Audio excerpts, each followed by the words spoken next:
రక్షించే వీరభద్రుడే కదా అందరిలోకి ఉత్తమ వరుడు. కాదు భేతాళ. కాదా? అయితే నువ్వు నీ జవాబు సరైనది అనడానికి ధర్మ విరుద్ధంగా ప్రవర్తిస్తావా?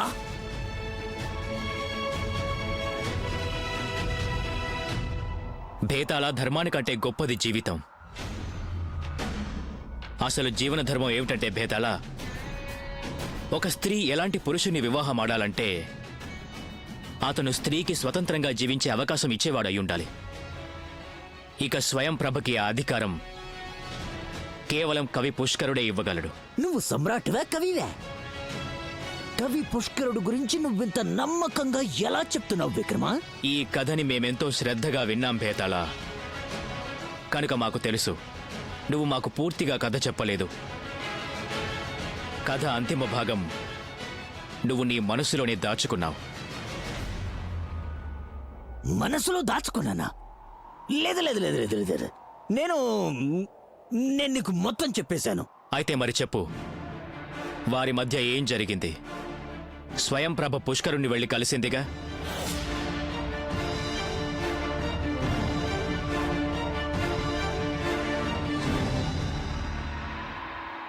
స్వయం ప్రభ, ఇప్పుడు ఇవన్నీ అవసరం లేదు. మీరు కూర్చోండి.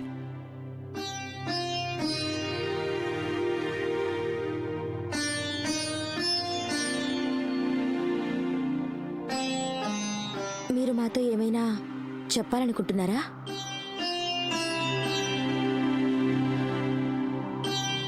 వివాహ మండపంలో మీరెంత కఠోర సత్యం చెప్పారు. మీరెవరిని ప్రేమిస్తున్నారో మీ ముగ్గురికి తెలుసు, కానీ మేము నిర్ణయించుకోలేకపోతున్నాం. మేము మీలో ఎవరిని వరించాలో. స్వయం ప్రభ, మీరు తొందరపడి ఎలాంటి నిర్ణయమూ తీసుకోకండి. మా ముగ్గురిలో ఎవరిని వరించాలని లేకపోయినా వివాహం చేసుకోకండి. మమ్మల్నైనా సరే. ఎందుకంటే ఇది మీకున్న హక్కు. మీ వరుణ్ణి నిర్ణయించుకోవడానికే కాదు, ఏ నిర్ణయమూ తీసుకోకుండా ఉండే స్వతంత్రం కూడా మీకుంది.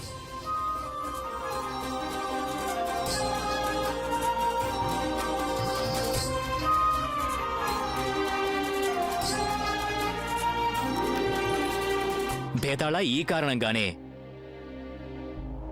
రాకుమారి స్వయం ప్రభ కవి పుష్కరుణ్ణే వివాహం చేసుకోవటం ఉచితం. ఎందుకంటే కవి పుష్కరుడి సాహచర్యంలోని స్వయం ప్రభ తన భావస్వాతంత్రాన్ని వ్యక్తం చేసుకోగలదు. మనసుకు నచ్చినట్టుగా తనదైన రీతిలో తనుగా జీవించగలుగుతుంది. జీవితంలో దీన్ని మించిన సౌఖ్యం ఏదీ ఉండదు భేతాళ.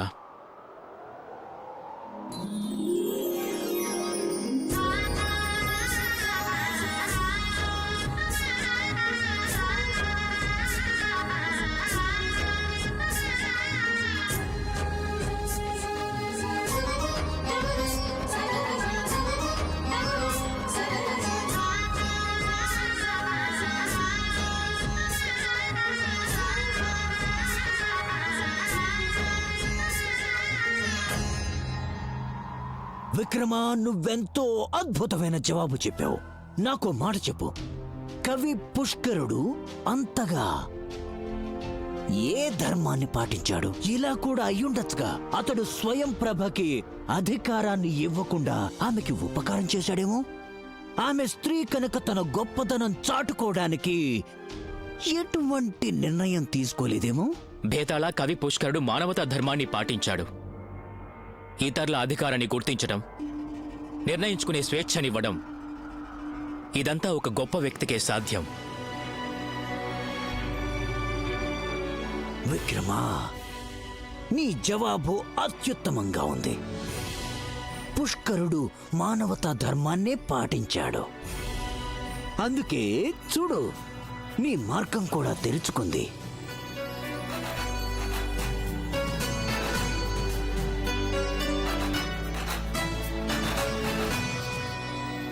కానీ నువ్వు బేతాళ నియమాన్ని ఉల్లంఘించావు. నేనంతగా వారించినప్పటికీ కూడా కథ పూర్తి కాకముందే నువ్వు మాట్లాడేశావు. నా శని వదిలింది. ఇక నేను ఈ భేతాళుడు హుష్కాకే. భేతాళా, నువ్వు అలా వెళ్లేందుకు వీల్లేదు భేతాళా. మిత్రమా, వెళ్ళిపోతున్నాను. నువ్వు వెళ్ళిపో, మళ్ళీ తిరిగి ఎప్పటికీ రాకు. నువ్వు అలా వెళ్ళడానికి వీల్లేదు భేతాళా. ఎందుకిలా ప్రాణం మీదకి తెచ్చుకుంటావు విక్రమా? ఈ ప్రేతస్థలిని వదిలి మీ లౌకిక జీవితానికి తిరిగెళ్ళు.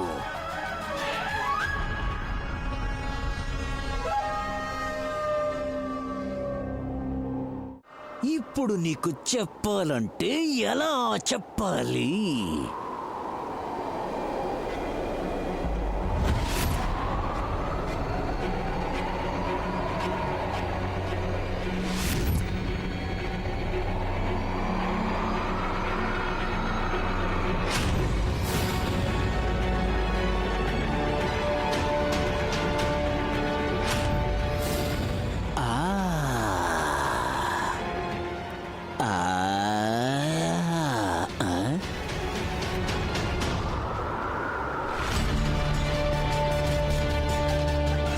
జగముండి విక్రమార్క, చెప్తే వినిపించుకోవు కదా భేతాళుణ్ణి.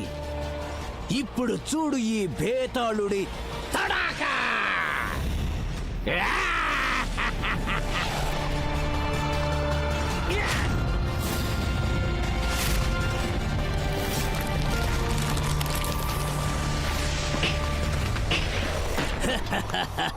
ఇక నేరుగా నీ లౌకిక లోకంలోకి వెళ్ళి పడతావు. మేము మేము మేము అనుకునే విక్రమా.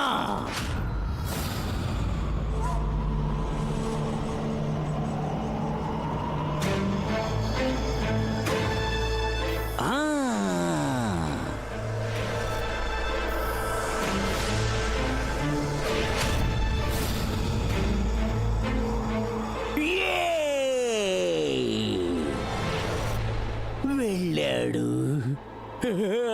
వచ్చేసాడు. మళ్ళీ నా తోక పట్టుకున్నావా? మేం ముందే చెప్పాంగా నువ్వు లేకుండా ఇక్కడి నుంచి వెళ్ళమని. వచ్చి యానంలో కూర్చో. ఏ ఆటలు సరిపోలేదా? విక్రమా, కాలం వాడే ఆట ఎంతో వింతైనది. కళ్ళు తిప్పి చూడు, కళ్ళు ఎత్తి చూడు, ఇక దృశ్యం చూడు.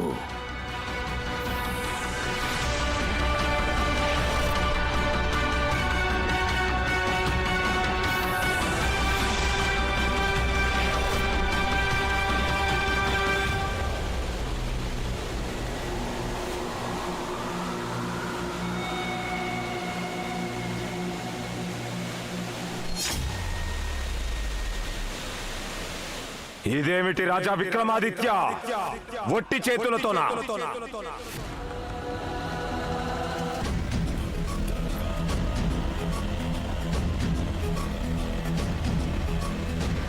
సన్యాసి, మీరిక్కడ ఏం చేయమంటావు? రావాల్సి వచ్చింది.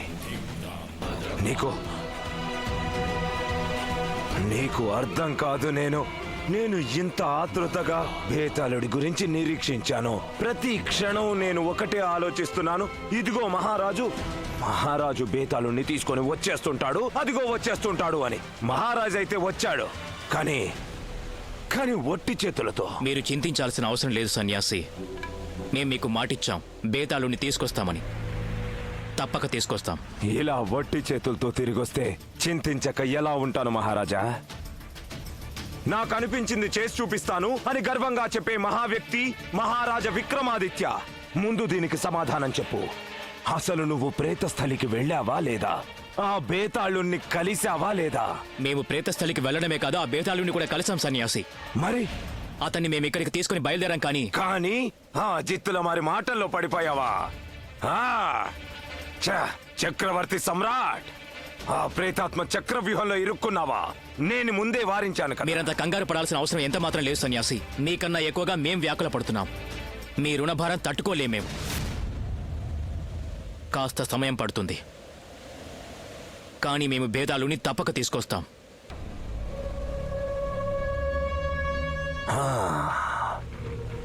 సమయమైతే ఖచ్చితంగా పడుతుందనుకో.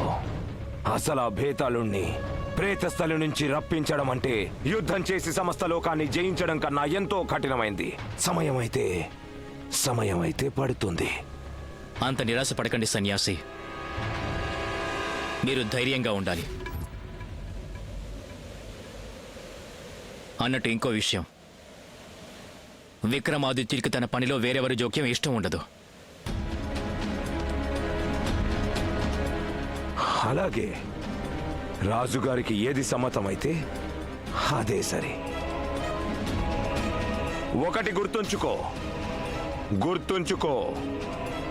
నేను నీ కోసం ఇక్కడే నిరీక్షిస్తుంటాను. ఏ లోకాన్ని దుఃఖం నుంచి విముక్తి కలిగించడానికి నిరీక్షిస్తూ ఉంటాను.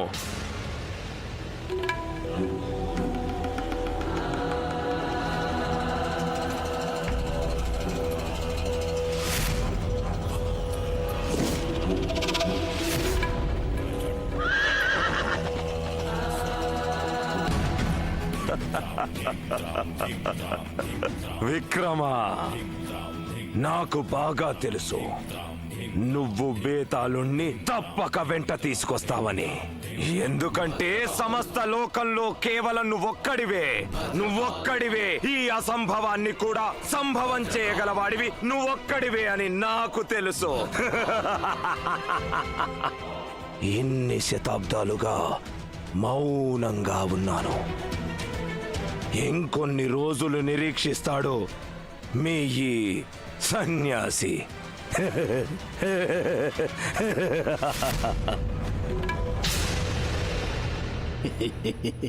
ఏయ్ విక్రమాదిత్య, క్షణకాలం పాటు నాకు అనిపించింది భేతాళుడి చేతి నుంచి ఈ ప్రేతస్థలి జారిపోయి నా యుక్తులన్నీ నిష్ఫలమైపోయి నువ్వు తీసుకెళ్ళి భద్రకాలుడికి అప్పచెప్తే ఇక అతనేమో బేతాళా బేతాళా బేతాళా. అరే నువ్వు రావద్దు. నా మాట విను ప్రేత దేవత. నీకు పని లేదు పాట లేదు. భేతాళుడికి పట్టిన గ్రహచారాన్ని నువ్వు రావద్దు.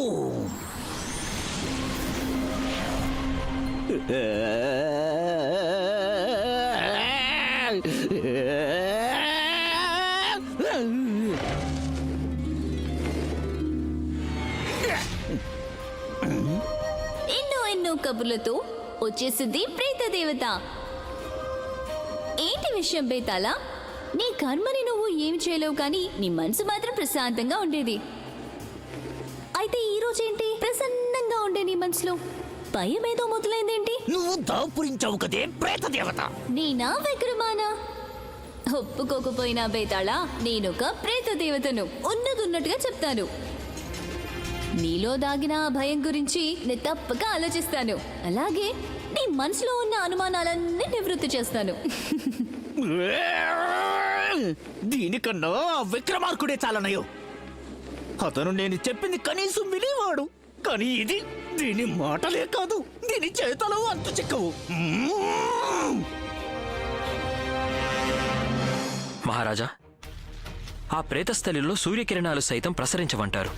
అక్కడికెళ్ళి రావటం ఇది కేవలం మీకే సాధ్యం మహారాజా. కానీ మహారాజా, మీకా అమంగళకరమైన ప్రేతస్థలికి వెళ్లాల్సిన అవసరం ఏమొచ్చింది? భద్రకాలుడి రుణం నుంచి విముక్తి పొందడానికి మాకున్న మార్గం అదే మహాకవి.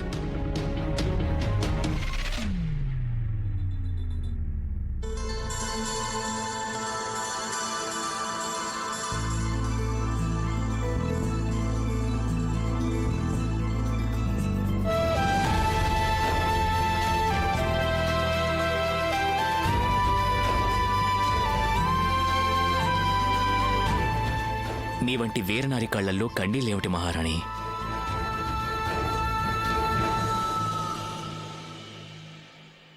మహారాజా, ఇవి దుఃఖాశ్రువులు కావు, ఇవి మా ఆనంద బాష్పాలు. ఈరోజు మా మహారాజు మరొక్కసారి మృత్యువుపై విజయం సాధించారు.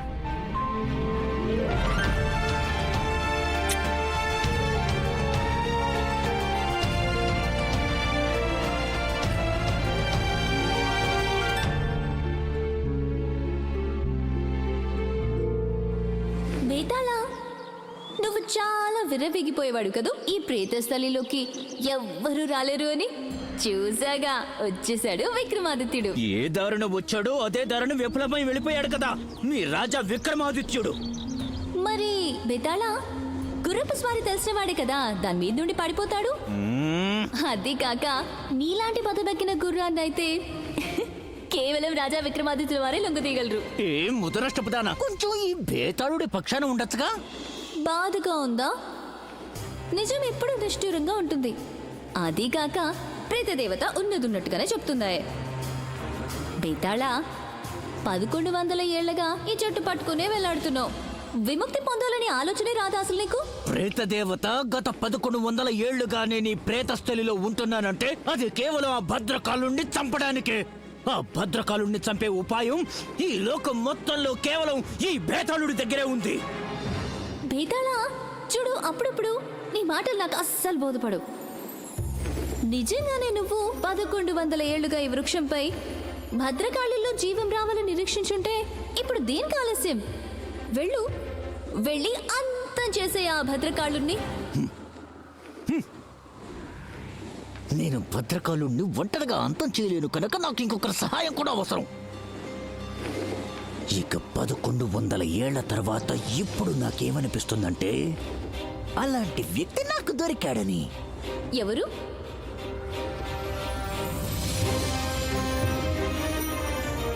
విక్రమాదిత్య! విక్రమా, ఆ భేతాళుణ్ణి తీసుకురావడానికి కావలసిన శక్తి సామర్థ్యాలన్నీ నీ దగ్గరున్నాయి. కానీ నువ్వేమో ఒట్టి అమాయకుడివి. ఇక ఆ భేతాళుడు జిత్తుల మారి మాయలు మంత్రాలు చేసి ఆ భేతాళుడు విక్రముడి చేతికి చిక్కకపోవచ్చు. కానీ నాకు మాత్రం భేతాళుడు కావాలి. అందుకోసం నేను ఎవరినైనా సరే బలివ్వగలను. గోరఖ్నాథులు వంటి మహాగురువులు, విక్రమాదిత్యులు వంటి మహాయోధులు ఇక ఈ లోకంలో మరెవ్వరూ ఉండరనిపిస్తుంది. ఇక నా సుపుత్రుడు భారవుడు, ఈ భూమికే భారం వీడు. మీ బాబాయిని చూసైనా నేర్చుకో అని ఎన్నిసార్లు చెప్పానో వీడికి. తనలాగే నువ్వు తయారవ్వాలి అంటే వినడే. ఎప్పుడు చూడు ఆ గుర్రాల మధ్యన పడుంటాడు. దిగులు పడకండి వదినా. గుర్రాలతో స్నేహం వీరత్వానికి మొదటి మెట్టు. స్నేహం గుర్రాలతోనో లేదా గడ్డితోనో ఆ గురుదేవులకే తెలియాలి. మహారాజులకు జయము జయము. మహారాజా, వరాహమీరులు మిమ్మల్ని కలవడానికి వచ్చారు. బేతాళ, నీ సమస్య ఏంటో చెప్పనా? నీ చావు తెలివితేటలకు హద్దే లేదు. అరే, ఆ భద్రకాలుడు విక్రమాదిత్యుడిని పంపించిన దానికి నిన్ను తీసుకురావడానికేనా? అతను నీకెందుకు సాయం చేస్తాడు? ప్రేత దేవత విక్రమాదిత్యుడు భేతాళుడికి భద్రకాలుడికి మధ్య 1100 ఏళ్లుగా జరుగుతున్న యుద్ధంలోకి, ధర్మయుద్ధంలోకి ప్రవేశించాడు. ప్రస్తుతం అతడు అధర్మం అనే శస్త్రం ధరించుండొచ్చు, కానీ అతడు ధర్మాన్ని అనుసరిస్తాడు. విక్రమార్కుల్లో ఉన్న సద్గుణాలే ఆ భద్రకాలుణ్ణి వాడి అంతం దాకా తీసుకెళ్తాయి. చతురుడివే బేతాళ, చతురుడివే. ఒక్కసారి కలిసావో లేదో ఇంతటి నిర్ణయం తీసుకున్నావా? అంతటి చక్రవర్తి విక్రమాదిత్యుడు నన్ను ఎక్కడి నుంచి తీసుకెళ్తాడు, కానీ ఆ భద్రకాలుడి మాట కాదని నీ మాటే వింటాడు అని. భలే చతురుడివి. ప్రేత దేవత మొదటి విషయం ఏమిటంటే భేతాళుణ్ణి ఈ ప్రేతస్థల నుంచి తీసుకెళ్ళటం అంత సులభమైన విషయం కాదు. రెండో విషయం ఏమిటంటే నన్ను ఎవరైనా ఈ ప్రేతస్థలి నుంచి తీసుకెళ్లగలరు అంటే ఆ వ్యక్తిలో దేవతలు ప్రసాదించిన మొత్తం 32 సద్గుణాలుండాలి. ఆ గుణాలే మనిషిని పరిపూర్ణుణ్ణి చేస్తాయి, దేవతా సమానుణ్ణి చేస్తాయి. ఎందుకంటే ఒక ప్రేతాత్మను ప్రేతస్థలి నుంచి దూరంగా తీసుకెళ్లడానికి వారు దేవతుల్యులు కావటం అవసరం. ఇక ఇప్పుడు చూడాల్సిందేంటంటే మీ రాజా విక్రమాదిత్యుడు దేవతుల్యుడా కాదా అనే నిర్ణయం నేను తర్వాత తీసుకుంటాను. ఇప్పుడు నేను అలసిపోయాను, నాకు విశ్రాంతి కావాలి అంటే తలకిందలవుతాను.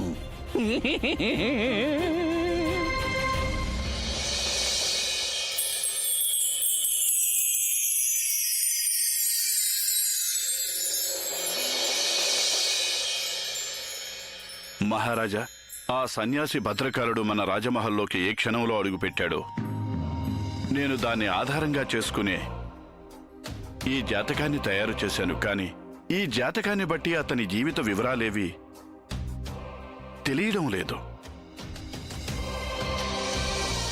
నాకేమనిపిస్తుందంటే ఆ సన్యాసి భద్రకాలుడు వేల సంవత్సరాల నుంచి జీవించే ఉండాలి. ఆచార్య, నాకైతే భద్రకాలుడు భేతాళుడు ఇద్దరూ ఒకే నదికి చెందిన 2 తీరాలనిపిస్తోంది. అది ఎలాంటి నది అంటే దాని గర్భంలో రహస్య గాథ దాగి ఉండాలి.